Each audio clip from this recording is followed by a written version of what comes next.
ఈరోజు వైఎస్ఆర్ కాంగ్రెస్ పార్టీ 15వ ఆవిర్భావ దినోత్సవం సందర్భంగా వైఎస్ఆర్ కాంగ్రెస్ పార్టీ రాష్ట్ర ఎస్సీ సెల్ ప్రధాన కార్యదర్శి శ్రీ కటివరపు దేవానంద్ గారి కార్యాలయంలో ఘనంగా నిర్వహించారు. ఈ సందర్భంగా దేవానంద్ గారు మాట్లాడుతూ బడుగు బలహీన వర్గాల ఆశాజ్యోతి డాక్టర్ వైఎస్ఆర్ రాజశేఖర రెడ్డి గారి ఆశయాలకు అనుగుణంగా వైఎస్ జగన్మోహన్ రెడ్డి గారు పేద ప్రజల కోసం వైఎస్ఆర్ కాంగ్రెస్ పార్టీని స్థాపించి ఎన్నో సంక్షేమ పథకాలు అందించిన ఘనత శ్రీ జగన్మోహన్ రెడ్డి గారికి దక్కింది. పేద ప్రజలకు ఏది అవసరమో అది ముందుగానే తెలుసుకొని వారికి అమ్మఒడి పథకం మరియు నవరత్నాలు అనే సంక్షేమ పథకాలు ప్రజలకు అందించి జగనన్న కాలనీ ప్రతి గ్రామానికి పోటీగా ఓ గ్రామాన్ని స్థాపించి దాన్ని జగనన్న కాలనీ నామకరణం చేసి ప్రతి పేదవాడికి ఇంటి స్థలం ఇచ్చి ఇల్లు కూడా శాంక్షన్ చేసిన ఘనత జగన్మోహన్ రెడ్డి గారిది. అట్లాంటి సంక్షేమ పథకాలు ప్రజలకు చేరువ కావాలన్నా ప్రజల్ని ఏ కష్టం రాకుండా 5 సంవత్సరాలు ప్రభుత్వ పథకాలు అందించి చిరస్థాయిగా నిలిచిపోయేలా సుపరిపాలన చేసిన జగన్మోహన్ రెడ్డి గారి నాయకత్వంలో 2029లో జగన్మోహన్ రెడ్డి గారి ప్రభుత్వం రావాలని, పేదల బ్రతుకులు మారతాయని ఈ సందర్భంగా దేవానంద్ గారు తెలిపారు. అందరికీ నమస్కారం అండి.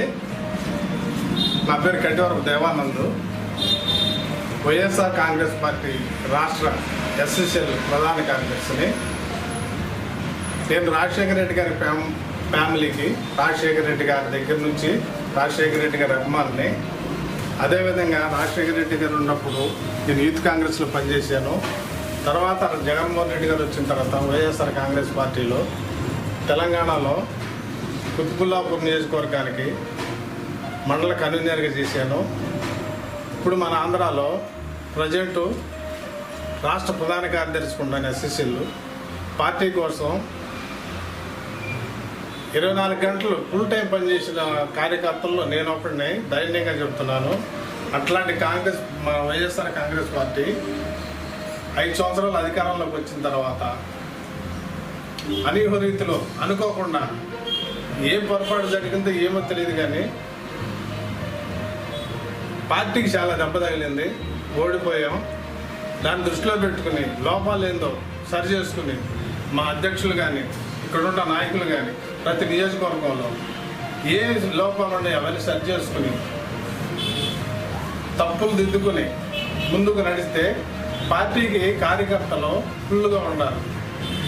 పార్టీ కార్యకర్తలే బలం. అట్లాంటి కార్యకర్తలని ఏమెందుకు మనకి పార్టీకి దెబ్బ తగిలిందో అది ఆలోచించుకొని కార్యకర్తలకి న్యాయం చేసి అట్లానే ముందు కూడా పార్టీకి భవిష్యత్తులో మళ్ళీ 29లో అధికారంలోకి రావాలంటే ఏం చేయాలి అనేది ఇది ఎప్పటికప్పుడు నాయకులు కార్యకర్తలతో సమీక్షలు జరిపి పార్టీ భవిష్యత్తు గురించి దృఢ సంకల్పంతో అందరం ముందుకెళ్ళాలని నా ఆలోచన.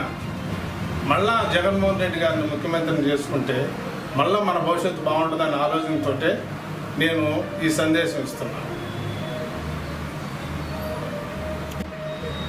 ఈరోజు ప్రెస్ మీట్ పెట్టడానికి కారణం ఏంటంటే రాజశేఖర రెడ్డి గారు చనిపోయిన తర్వాత జగన్మోహన్ రెడ్డి గారు కాంగ్రెస్ నుంచి బయటకు వచ్చి వైఎస్ఆర్ పేరు మీద వైఎస్ఆర్ కాంగ్రెస్ పార్టీ అని స్థాపించి నేటికి 15 సంవత్సరాలు అవుతుంది కనుక ఈరోజు మా వైఎస్ఆర్ కాంగ్రెస్ పార్టీ పుట్టినరోజు సందర్భంగా 175 నియోజకవర్గాలే కాకుండా తెలంగాణలో కూడా జరుపుకుంటారు, వేరు ఇతర రాష్ట్రాల్లో ఇతర దేశాల్లో కూడా జరుపుకుంటున్నారు. చాలా సంతోషం.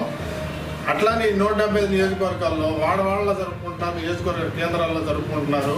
పార్టీ ప్రతిష్టకి ఇప్పటి నుంచే ప్రతి కార్యకర్త నడుము బిగించి జగన్మోహన్ రెడ్డి గారికి అండదండగా ఉండేసేసేసి పార్టీ విజయాన్ని కృషి చేయాలని ఈరోజు పార్టీ పుట్టిన సందర్భంగా కార్యకర్తలకి నేను పిలుపునిస్తున్నాను.